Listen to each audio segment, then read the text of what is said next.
Buenas tardes, disculpen, me estaba faltando un cable para poderles proyectar lo del iPad, lo que hacemos la clase. Para empezar la actividad de hoy estamos 21, está planificado ver el tema antipsicóticos. Espero no demorarme mucho a veces en explicaciones que doy, pero cubriríamos hoy, entiendo, este tema. No es muy difícil, la verdad es bastante asequible entenderle. Un poquito en el esquema que doy. He de hablar de la enfermedad, de nuevo he de hablar de los medicamentos, aquí los antipsicóticos obviamente y los dos grupos que existen, ¿no? Que pueda dar una explicación global de esos dos grupos. Sería básicamente la clase.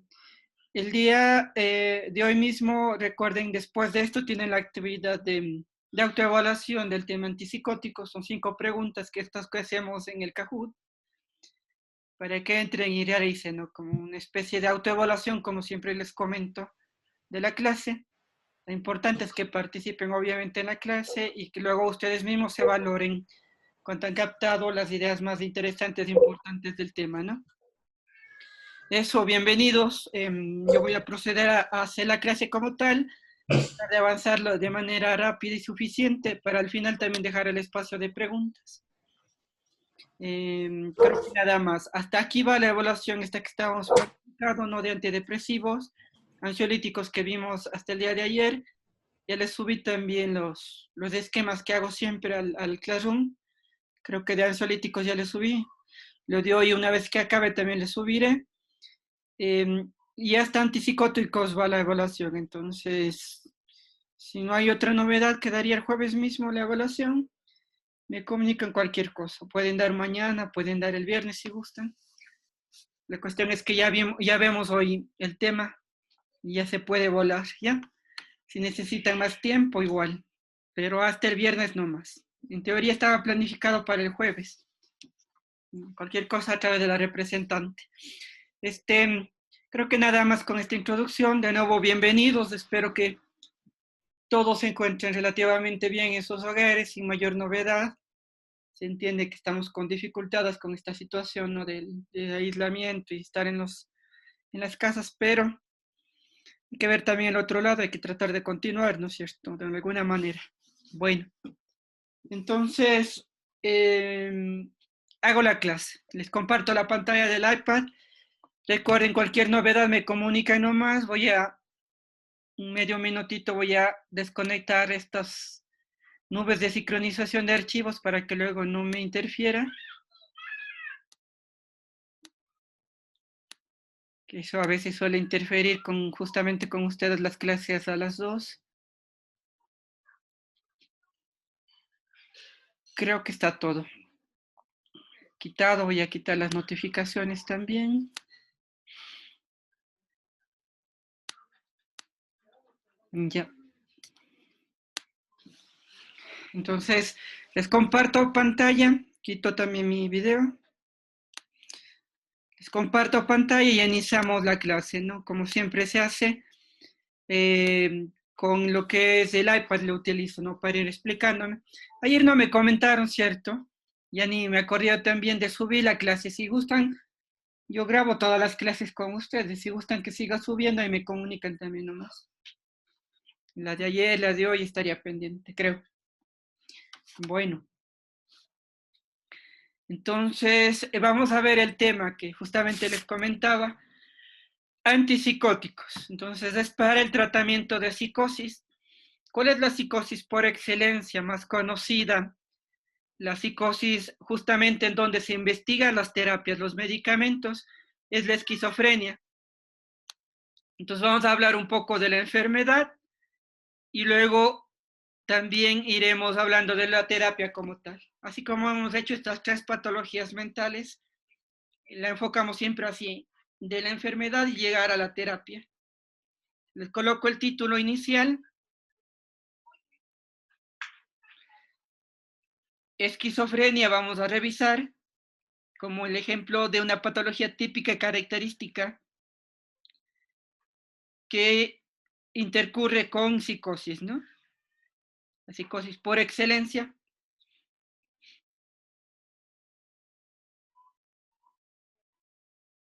Voy a hacer la línea que sé hacer siempre. Ya.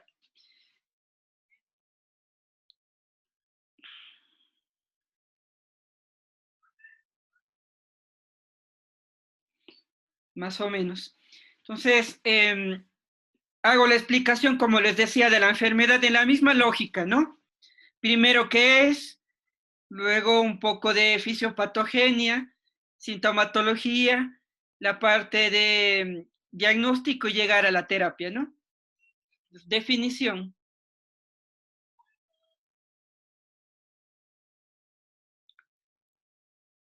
¿Qué es la esquizofrenia, no? Es una enfermedad o trastorno mental,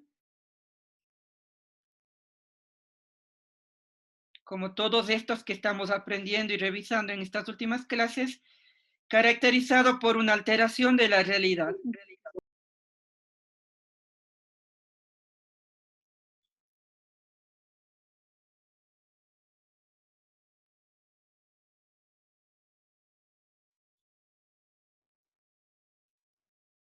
La realidad concebida como esto que nosotros percibimos, captamos, ¿no? La persona con esquizofrenia tendrá una alteración en esta captación. Por ejemplo, empieza a ver cosas que no existen, a escuchar sonidos que no hay, a tener ideas también que no tienen mucha base, ¿no? Esto es los delirios, las alucinaciones, que es muy característico del paciente con psicosis. Entonces, les resalto esa idea, creo que es lo más importante del concepto, la alteración de la realidad. Segunda parte, que está estructurado y planificado ver este tema, vamos a ver fisiopatogenia, ¿no? De nuevo, hay explicaciones múltiples para lo que es la esquizofrenia, pero la que me va a servir obviamente es la parte neuroquímica, interesante porque de esta manera actúan los medicamentos, ¿no? Es un poco aceptada, es la más aceptada de las teorías, pero sobre todo para fármacos es lo que me interesa. Habrá más teorías, ¿no? Entonces, le voy a poner como título alteraciones neuroquímicas, son neurotransmisores,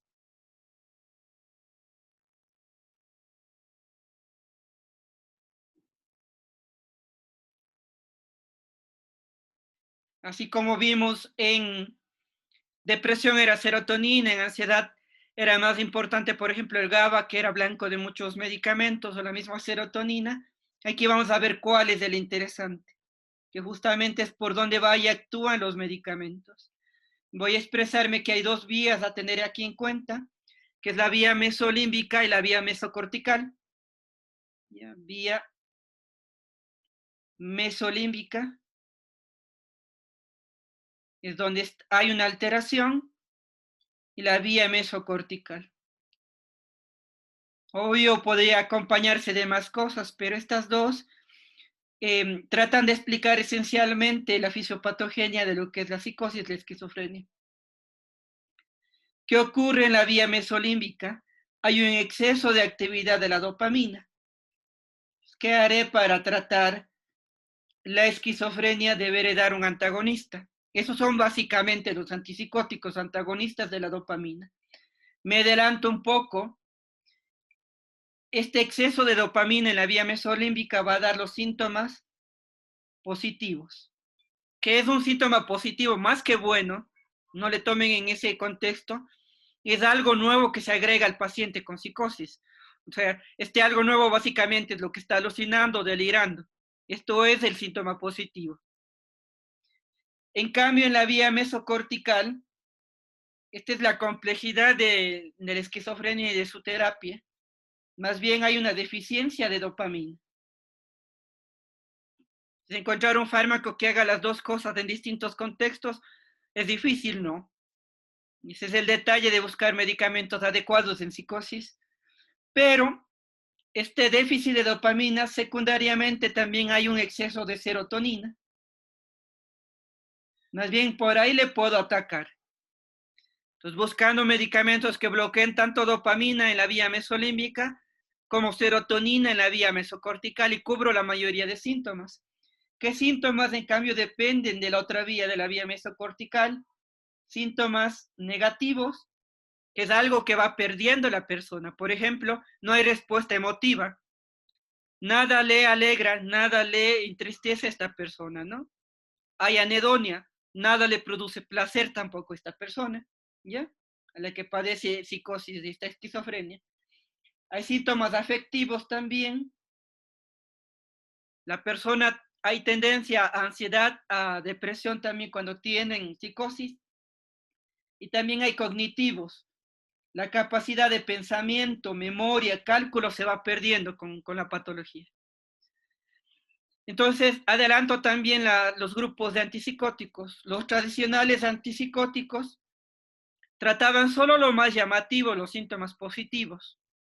Ya vamos a aprender los dos grupos de antipsicóticos. Pero lamentablemente, si bien eran muy buenos, y son muy buenos, perdonen, para síntomas positivos, la parte de sintomatología negativa, afectiva y cognitiva más bien la agravaba. Entonces no era tan adecuado que se comporten así. Siguen utilizándose porque hay psicosis donde básicamente veo síntomas positivos y pueden aplicarse, ¿no? Pero para este otro grupo de pacientes donde tienen más síntomas negativos, afectivos o cognitivos, la terapia tradicional no sirve o es inadecuada. Se buscó nuevos medicamentos y los nuevos medicamentos actúan en la vía mesolímbica, antagonizando la dopamina, y en la vía mesocortical, antagonizando a la serotonina. Y de esa manera logró cubrir casi todos los síntomas, positivos, negativos, afectivos y cognitivos, si bien estos últimos, algo hay de respuesta, al menos hay, no los agravan, no es tampoco tan buena, ¿no? O sea, sí mejoran, recuperan parcialmente la función, pero no suele ser tan notorio y tan llamativo como suele, en cambio, en los síntomas positivos, que eso sí logramos controlar más eficazmente y más adecuadamente con la terapia. Pero al menos ya hay alguna respuesta. Estos son los nuevos antipsicóticos. Ya les doy los nombres propios de medicamentos después. Está ahí la fisiopatogenia. Punto 3. Déjenme irme acordando solo el orden. Estoy viendo acá. A la clasificación de la esquizofrenia. Hay varias maneras de clasificar a la esquizofrenia. En mis diapositivas tienen varios lugares que he revisado de varias guías clínicas. Lo que voy a utilizar únicamente es la última que está expuesta en las diapositivas, que es la actual, la que más se recomienda, que es la clasificación clínica. Les coloco incluso ese es el criterio. Perdonen, voy a poner en verde, ya que estaba usando en ese sentido mi explicación. La clasificación clínica. Y esto es fácil entenderle porque recuerden lo que acabo de explicar de los síntomas, ¿no? Hay síntomas positivos, negativos, afectivos y cognitivos. Todos puedo ver un paciente con psicosis, con esquizofrenia, pero suelen predominar sobre todo alguno. De ahí se divide justamente la clínica. Tienen esquizofrenias con predominio de síntomas positivos, sería el primer grupo, ¿ya? Con predominio de síntomas positivos. Ese es un grupo. Básicamente está alucinando, delirando a la persona. Es muy fácil reconocer. Tienen esquizofrenias con síntomas negativos primarios, o sea, lo primero que se aparece son síntomas negativos. Esto de la respuesta emocional, de la parte, decía, de anedonia, de la parte... eso básicamente es lo primero que pueden ver, ¿ya? Puede también haber esquizofrenias con síntomas negativos secundarios, pero, o sea, primero puede que haya aparecido una crisis psicótica con síntomas positivos y luego queda residual con síntomas negativos. Esto es el tercer grupo, síntomas negativos secundarios. Y el cuarto y quinto, los últimos síntomas que nos está faltando, esquizofrenias con síntomas afectivos. No es común, pero puede presentarse, es más difícil diagnosticar estas.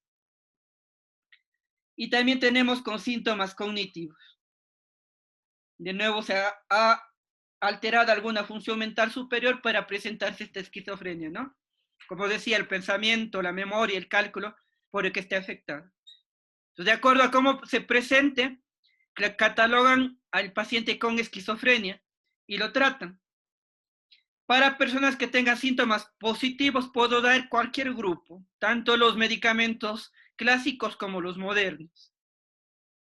¿Ya? Y en cambio, si tienen esquizofrenias con predominio de síntomas negativos, afectivos o cognitivos, no hay mucho por donde escoger. Ahí tendrían que dar los medicamentos modernos. ¿Ya? Porque los clásicos, recuerden, no tenían acción sobre estos síntomas. Es más bien lo agravaban, empeoraban estos síntomas. Eso tengan en cuenta. Los dos grupos se pueden utilizar, no es que esté en desuso el primer grupo de medicamentos, los clásicos, los dos se pueden utilizar con esta división de criterios que les puse, ¿ya? Los clásicos más para síntomas positivos y los modernos más para todos los demás síntomas, aunque también cubre síntomas positivos. Listo. Está la clasificación, la que más me sirve, la que más me interesa, para luego la terapia. Sintomatología. A ver, punto 4, si mal no estoy, ¿sí? Sintomatología, como les comentaba. Ya he venido pronunciando, ahorita solo voy a enumerar, ¿no? Entonces, hemos visto 4 grupos de síntomas. Síntomas positivos. Estos son muy interesantes para el diagnóstico, porque esto es lo que yo pregunto, detecto en la persona para poder diagnosticar. Síntomas positivos, síntomas negativos, síntomas, pongamos, cognitivos y síntomas afectivos. Le muevo un poquito porque creo que ahí no me di suficiente espacio. Creo que ahí está bien, ¿ya? Entonces ahí están los 4 grupos de síntomas. En los positivos hay 2 claros y muy notorios que les decía hace un rato. Los delirios o ideas delirantes, ideas, por ejemplo, de persecución, de muerte suelen tener. Las alucinaciones, que pueden ser de todo tipo, pero son más comunes las visuales y auditivas, ¿no? Y el comportamiento extravagante, ¿no?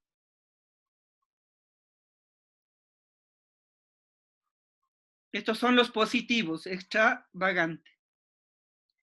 Los negativos, pongámosle una rayita para ir identificando, eran 3. En los negativos tenemos varios. ¿Cuáles podrían citarles ahí? Tenemos el aplanamiento afectivo. O sea, la persona ni le alegra, ni le da tristeza a cualquier situación que debería darle, ¿no? Gana la lotería, no importa. Se pierde un ser cercano, puede que no le importe, ¿no? Estoy exagerando, pero esa es básicamente la explicación.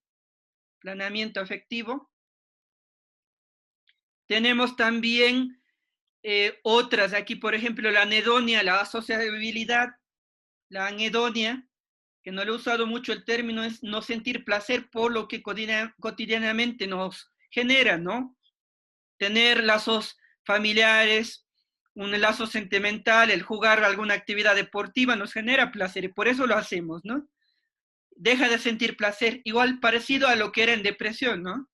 Tenemos la asociabilidad, son personas que se aíslan, la misma patología provoca eso, es mal aceptada por los familiares, por las demás personas de la sociedad. Voy a la parte cognitiva, la velocidad de pensamiento se ve afectada, es más lenta en la persona con esquizofrenia, se altera lo que es la memoria, hay un déficit en la capacidad de memoria, también la atención se puede ver afectada,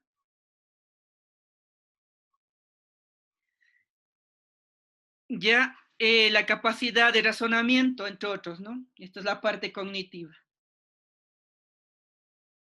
Y en la parte afectiva, básicamente hay una tendencia a depresión, es más común en la paciente, en las personas con esquizofrenia que se depriman, a ansiedad, entre otros trastornos, ¿ya? Entonces, no necesariamente van a ver siempre una persona alucinando y delirando, ¿no? Puede verse también con otra sintomatología, ahí es un poco más difícil su diagnóstico, pero hay que tener, obviamente, el aprendizaje previo y el índice de sospecha, ¿no? personas de entre 20 a 30 años, son los picos de presentación, más en hombres, personas con historiales de situaciones dramáticas en la parte previa, digamos, abuso de sustancias, problemas familiares. También suele haber antecedentes familiares respecto a trastornos mentales. Todo eso suma para ver si considero o no una esquizofrenia, entre otras cosas. Solo les cité algunos detalles que me fui acordando ahorita. Paso a 5, ¿cómo es el diagnóstico? Aquí no hay un screening. ¿Ya? Es directamente el diagnóstico, que es clínico de nuevo, y es básicamente de acuerdo a los criterios, ¿no? Pongámosle solo a criterios diagnósticos que hemos comentado en otras patologías. Ustedes pueden encontrar en muchas entidades, en muchos guías de enfermedades, criterios, pero recuerden, en trastornos mentales desde esta, ¿no? DSM-5, puede existir también en la CIE-10.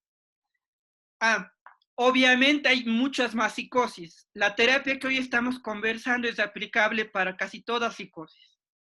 Digamos, se intoxica con algo y está psicótico, puedo dar estos medicamentos. Está con un tumor cerebral y está psicótico, al menos para la parte de psicosis puedo dar estos medicamentos. Tiene un TEC, un trauma encefalocraneal, es muy común que después desarrolle algún grado menor, eso sí, de psicosis momentáneo nada más, y puedo tratar con estos medicamentos. Los ancianitos también, cuando están con problemas hospitalizados, con problemas de relativa gravedad, a veces hacen también psicosis. Entonces, a todo eso puedo dar esta terapia, si bien hoy estoy hablando más de una enfermedad, la esquizofrenia. Paso al sexto punto, que es el tratamiento.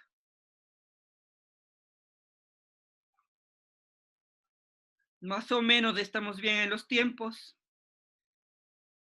Ya, vamos a avanzar. En el tratamiento tenemos los dos enfoques de siempre. Le voy a sumar ahora un tercero que también se puede hacer en patologías previas como depresión, ansiedad, que es la terapia psicológica.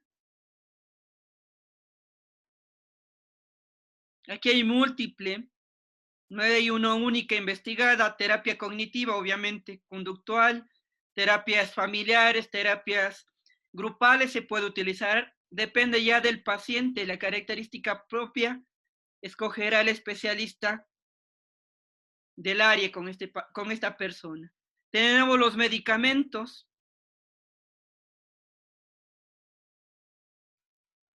¿ya? Que se van a llamar obviamente antipsicóticos, ¿no? Son la base para tratar lo que es la psicosis, la esquizofrenia. Tenemos también la terapia de reinserción. Es una enfermedad mal aceptada a nivel laboral, a nivel familiar. Entonces hay que hacer la reinserción de esta persona en estos círculos, ¿no? Decía, de trabajo, de familia. Y en extremo que algunos presentaron en la práctica, o van a ver ahora, hay la terapia electroconvulsiva o de electrochoque para casos refractarios muy severos, se podría probar, ¿no? Hoy en día obviamente ya menos utilizada esa, pero existe y está descrita para situaciones refractarias o de no buena respuesta a la terapia tradicional. Se hace eso también en depresión, en algunos cuadros de ansiedad también. Entonces, acabamos el enfoque de la enfermedad, vamos a los medicamentos. Entonces les pongo el título, obviamente va a ser antipsicóticos, el tema.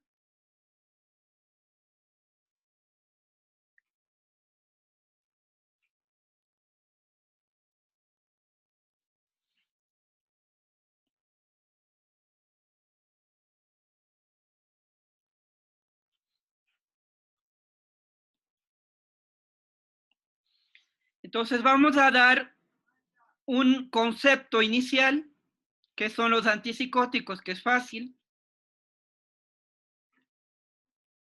Luego vamos a dar mecanismos de acción, que yo ya me adelanté, les hablaba un poco de la dopamina, la serotonina, mismo hablé un poco en las vías mesolímbica, mesocortical, ahí retomo. Y terminamos con la clasificación, que también ya les comenté un poco de antecedente, que hay dos grupos. Los primeros medicamentos o clásicos y los nuevos que se van a llamar modernos, y es más, tiene un nombre incluso mejor, ya les coloco. Entonces, ¿cuál es el concepto de los antipsicóticos? Fármacos utilizados en el tratamiento de la esquizofrenia, que es donde se investiga, donde se desarrolla más de estos medicamentos, pero también de las demás psicosis, ¿ya? Y otras psicosis. Recuerden que yo les decía que está bien, estamos aprendiendo ahorita con esquizofrenia, pero también se pueden extrapolar estas terapias a otras psicosis. Mecanismos de acción, vamos a ver dos, básicamente. A ver cómo le puse acá arriba, solo voy a recordar. Ya en los neurotransmisores le he puesto, bueno. Entonces voy a ver en la vía, a ver, mesolímbica era la primera.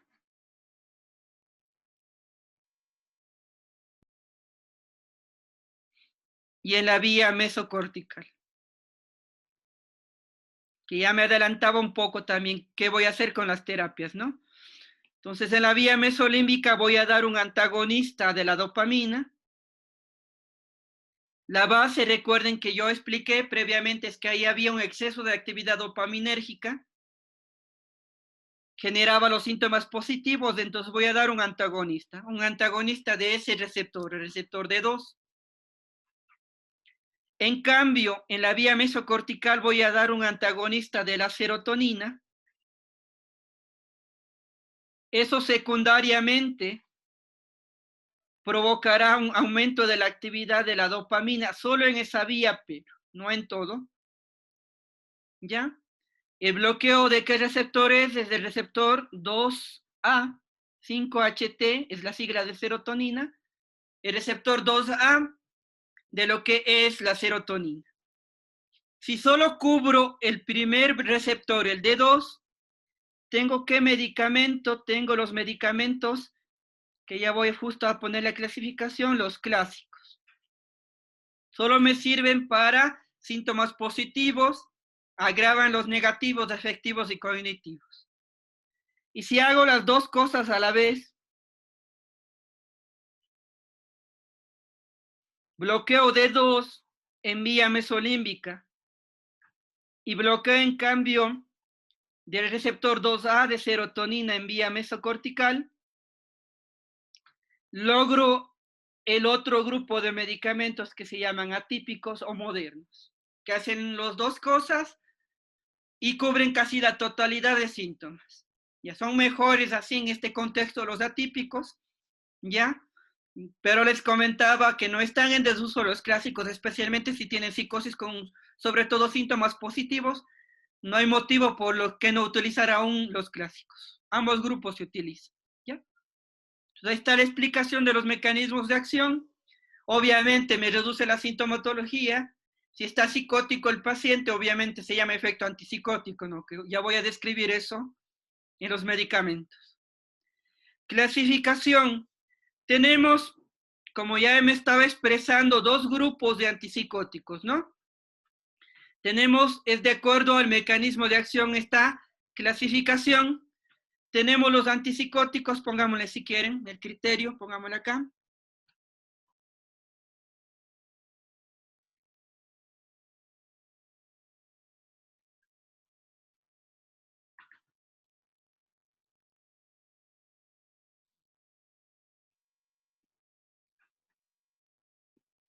Ya es el mecanismo de acción, decía. Vamos a tener los medicamentos antipsicóticos clásicos, ¿ya? Y tenemos los medicamentos antipsicóticos modernos o más bien llamados atípicos. ¿Por qué son atípicos o poco comunes? Porque ya no van sobre el bloqueo tradicional del receptor únicamente de dopamina 2, que era la terapia única que existía antes.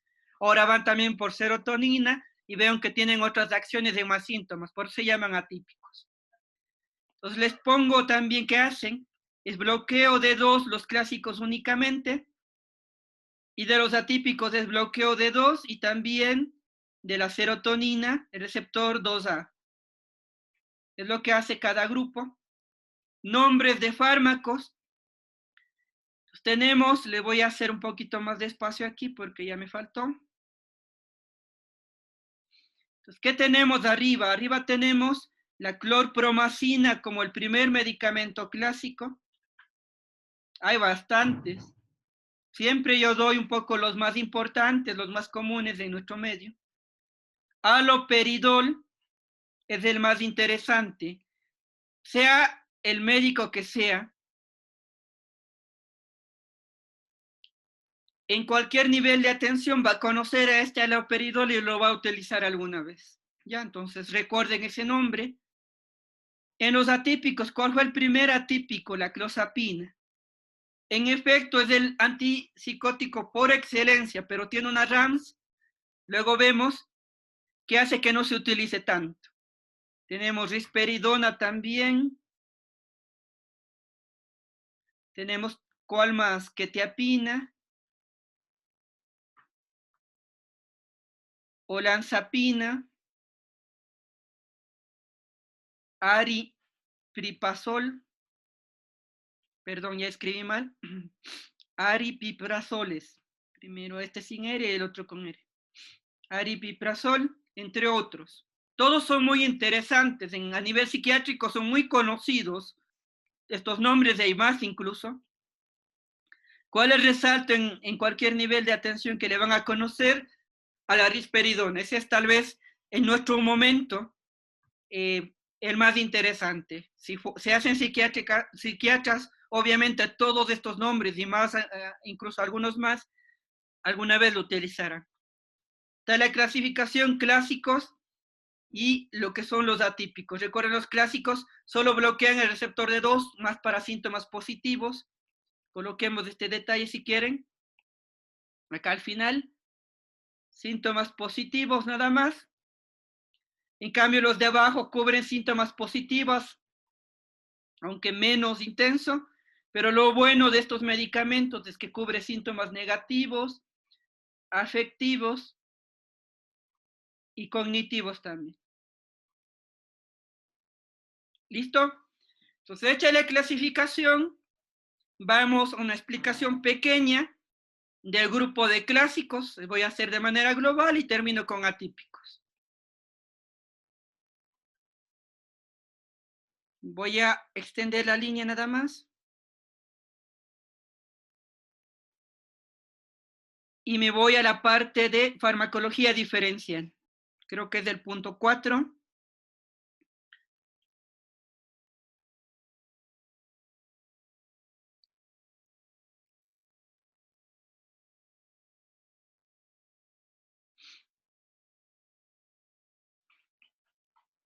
El morado. Y nos vamos con los antipsicóticos clásicos. ¿Cuál es el medicamento prototipo de los clásicos? Que justo están viendo ahí todavía en pantalla, que está resaltado, es el haloperidol. ¿Ya? Entonces, hago la descripción un poco rápida para avanzar y nos seguimos un poco demorándonos en las clases. Generalidad. Ya son los de primera generación.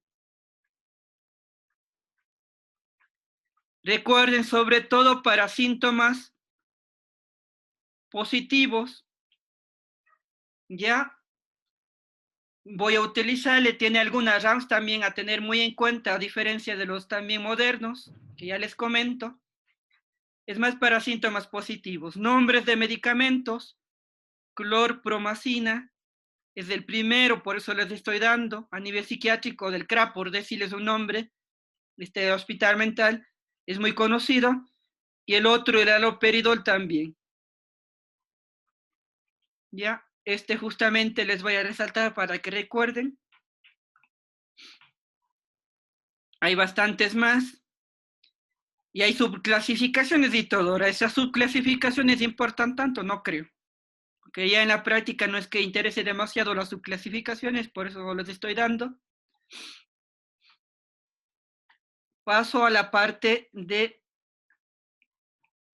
farmacodinamia, las dos cosas, ¿no? Este es antagonista únicamente del receptor D2. Y este antagonismo del receptor D2 logra obviamente el efecto antipsicótico, ya, pero mejora o controla sobre todo los síntomas positivos, ¿no? En cambio, los negativos más bien empeoran. Pongamos ahí que ir resaltando con verde, que más o menos mejoran, le voy a poner ahí un igual, y agravan más bien los síntomas negativos y los demás. Esa la voy a poner en rojo.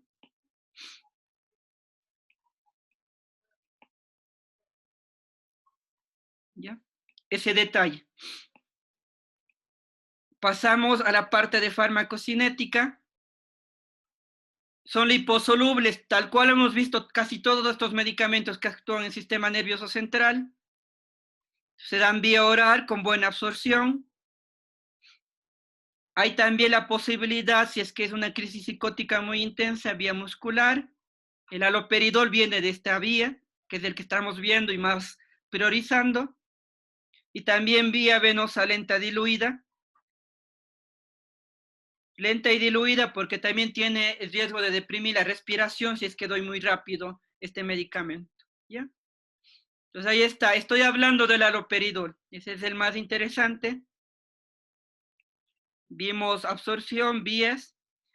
Lo demás, si mal no recuerdo, todo es de un liposoluble. Entonces, distribución alta, penetra sistema nervioso, quiero que llegue ahí para que actúe. Metabolismo hepático. Y la parte de excreción base renal de los residuos, de los metabolitos. ¿Ya? En la parte de reacciones adversas,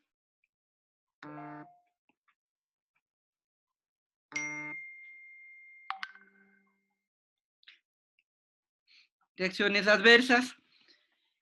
es lo más llamativo de estos medicamentos? El bloqueo de dopamina a nivel de ganglios basales y a nivel del eje hipotálamo-hipófisis van a generar dos problemas, los más representativos, ya resalto de nuevo esto, del grupo.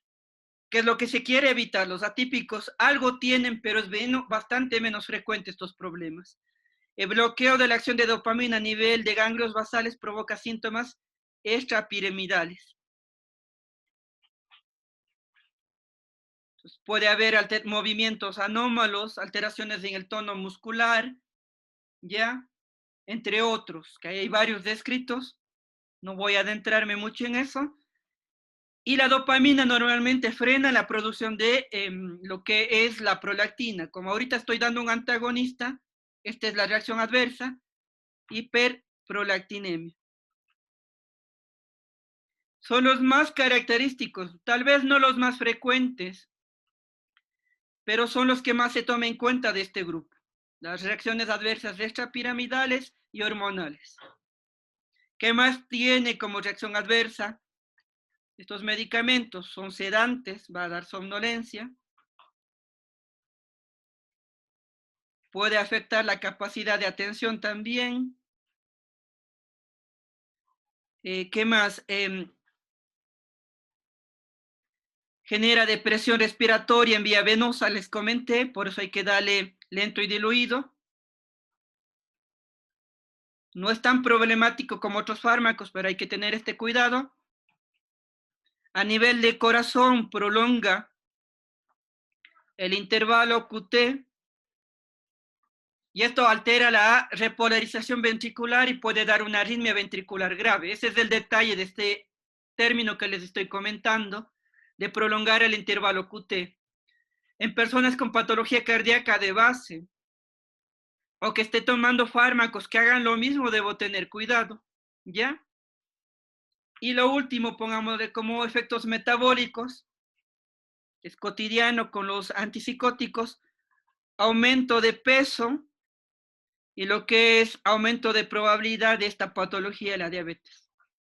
Por la terapia y por la propia psicosis, la esquizofrenia predispone también a subir el peso y a generar diabetes en algunas personas, ¿no? Entonces, ahí están algunas de las reacciones adversas.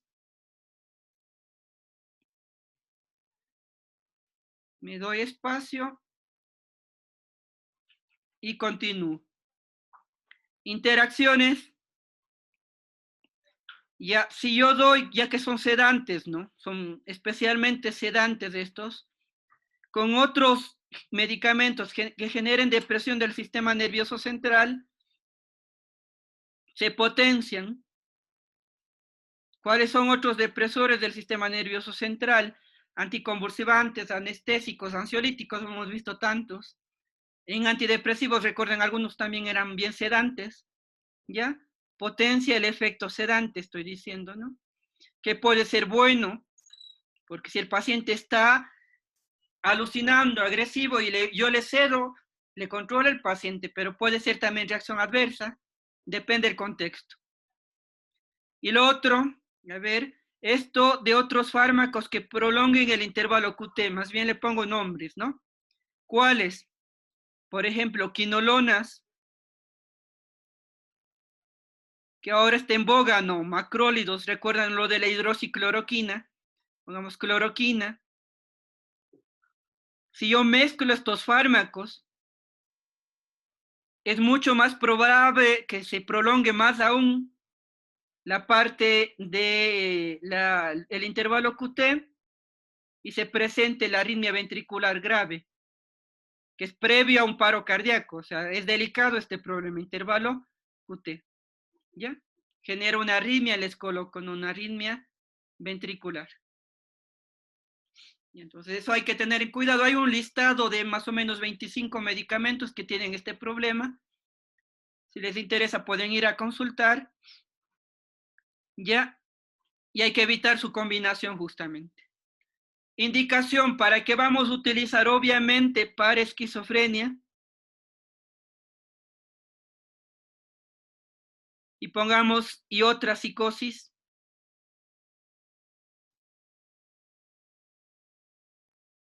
Cuando predominen los síntomas positivos, ¿ya?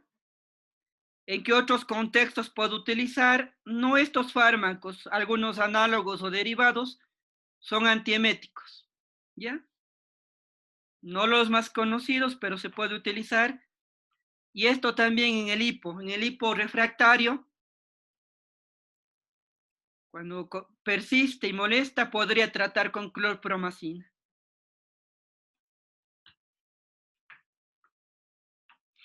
Están las indicaciones, dosis y presentación. ¿Ya? Dosis y presentación. ¿Qué medicamento? Obviamente voy a hablar del haloperidol. ¿Ya? Que estoy priorizando esto. Hay bastantes más fármacos, sí, claro.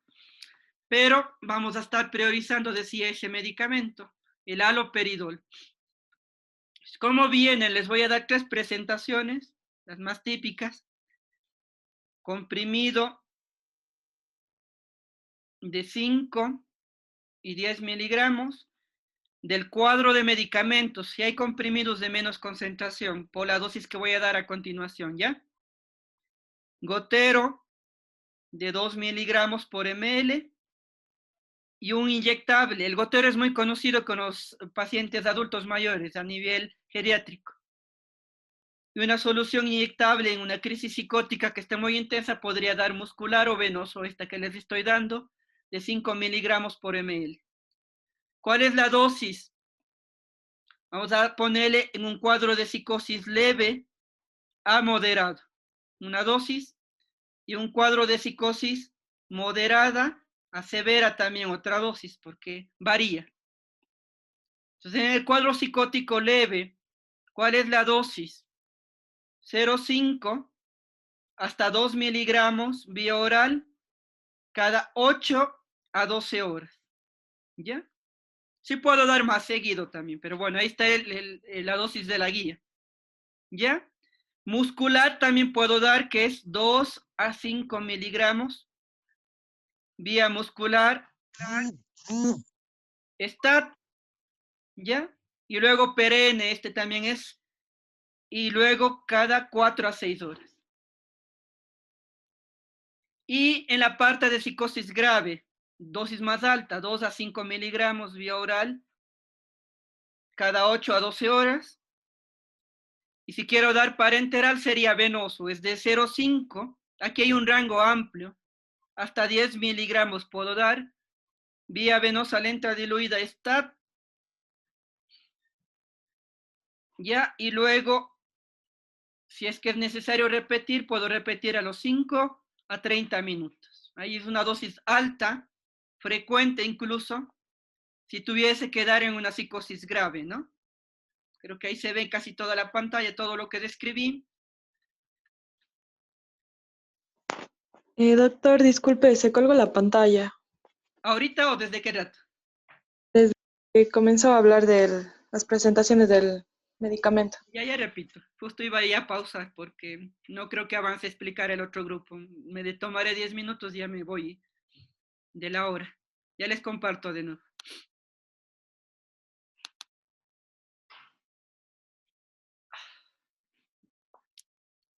Ya, entonces estaba explicando esto, ¿no? Que vienen comprimidos de 5 y 10, gotero de 2 miligramos por ml y un inyectable de 5 miligramos por ml. En las diapos tienen uno de 50, ese es de depósito semanal. No es tan común utilizarlo, por eso no les estoy dando, pero bueno, ahí pueden consultar. Psicosis leve moderada puede ser esquizofrenia u otra, 0,5 a 2 miligramos vía oral cada 8 a 12 horas. Y si quiero dar musculares de 2 a 5 miligramos, una dosis ese rato y luego repetir a las 4 a 6 horas. Si el cuadro es de moderado severo, 2 a 5 miligramos vía oral cada 8 a 12 horas. Y venoso de 0,5 hasta un máximo de 10. Ese rato y puedo repetir cada 5 a 30 minutos. Depende mucho del tipo del cuadro. Si es que puedo empezar con 5, 0,5, perdón, o ya directamente con un margen mayor, ¿no? Recuerden que se usan múltiples psicosis. Les adelanto y solo dejo esa idea ya para terminar. Ahí pongamos un puntero verde, ¿ya? Recuerden que los atípicos van a ser de segunda generación, cubren todos los síntomas, hay varios nombres ahí, ya les de recordar. Son antagonistas de 2 y también de la serotonina, del receptor 2 de serotonina. La cinética va a ser la misma. ¿Qué es lo especialmente diferente que voy a encontrar en los atípicos? Menos RAMs extrapiramidales, menos hiperprolactinemia, lo demás casi sí todo. Y tiene por ahí una RAMs grave la clozapina, que les diré, solo la clozapina, pero los demás no tienen. Las interacciones algo parecido, la indicación en esquizofrenia, pero cubriendo a todos los síntomas, ¿no? En los otros usos sí tienen otros aparte, eso sí, les agregaré, les diferenciaré y terminaré con la risperidona, que es el medicamento que más acceso van a tener. Y así se hace psiquiatras, os les comentaba, que obviamente van a manejar no solo los nombres que les planteé en la clasificación, sino incluso algunos más. Ya queda pendiente, eso hacemos mañana en punto para avanzar en esta parte, ¿no es cierto?, de medicamentos antipsicóticos atípicos. Es más, yo ya vengo anotando un poquito, hago mi explicación un poco rápida para poder avanzar también la clase que viene. Como les digo, yo mismo me demoro a veces explicando algún detalle y se me va el tiempo. Pensé acabar todo lo de antipsicóticos hoy. No nos faltó mucho, pero bueno, quédese pendiente. Dejo de compartir pantalla. Veo sus nombres. ¿Dónde es? A ver acá. Y les dejo ahorita un espacio para preguntas. Háganmele nomás de lo que consideren ustedes aclarar cualquier cosa de mi explicación. Y recuerden que después va a haber la actividad de las preguntas. Si les pregunta de los atípicos, no importa. Algo ya les he comentado. No se hagan mucho lío si se equivocan. Lamentablemente no acabé. ¿Ya? ¿Quién está colocando presente? ¿Alguna Doctor, pregunta que tengan? Yo quería preguntarle, ¿durante cuánto tiempo se suele dar el tratamiento a un paciente que ya le diagnostican esquizofrenia? Ya, ¿O cómo en la variaría? crisis única se da un tratamiento de base de unos 6 meses, pero mínimo, pero son tratamientos a largo plazo.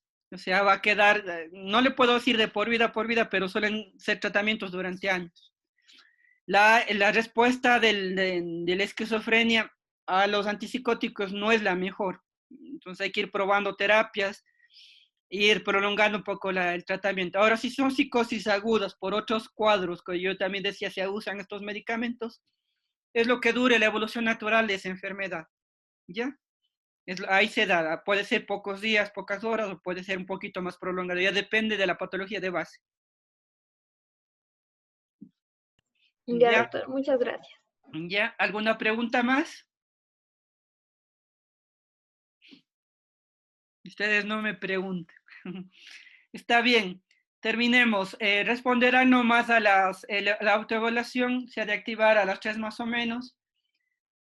Quedo, no digo pendiente, esto de atípicos, para hacerlo el día de mañana en la primera parte, de empezar puntual para avanzar, y hemos de ver también Parkinson, que el día de mañana habíamos quedado para recuperar este día jueves que tuve un problema con mi internet, con mi lucera, perdón, y no les pude dar la actividad, ¿no? Entonces, nos vemos mañana. Tengan buena tarde. Gracias. Descansen un poquito. Gracias, Ya, doctor. Muchas gracias, doctor. ya Igualmente. pasen bien. Gracias, doctor. Gracias, doctor.